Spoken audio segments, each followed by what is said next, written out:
Hi, this is Mike from Copeland Technology Solutions, and today I just wanted to go over some quick safety tips for using email. This will be most relevant if you're using Outlook and Microsoft 365. The first tip I want to give you is to just always make sure that you are talking to the person that you think you are talking to. I actually think that Microsoft builds some poor habits here by only showing you the name of known contacts. That said, you can always hover over the name here, and it will show you the full email address that it came from, just so you can make sure you're talking to the right person. The important thing to remember here is that names and even signatures are not very hard to fake, so always make sure you're talking to the person that you think you're talking to. You can see here in this other email, of course, that I used the same name, but it came from a different email address. Just double check.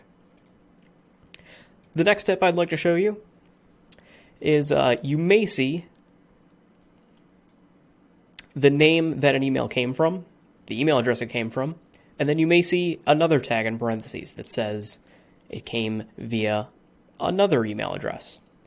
This is Outlook trying to tell you that this is the email address it said it came from, but this is where it really came from.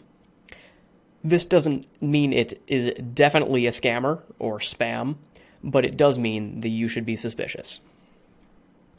The last tips I want to give are things that may not be enabled at your organization, but it may be something that you want to ask your email administrator about.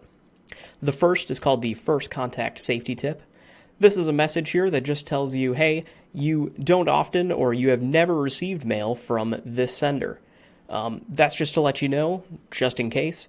If you see a name that you recognize, but you see this banner, you may not be talking to the person you think you are. It may be your boss's name, and it may be someone faking that to get you to do something for them. The last banner here is just a banner that says that an email originated from outside of your organization. This is another thing, just as a precaution. If you see maybe your boss's name or someone else in your organization, but you see this tag that said the email came from outside the organization, that's a really good idea that you should be suspicious of that email. Maybe don't click any attachments, maybe don't even reply. That's all I've got for you today. Tune back in for more tips.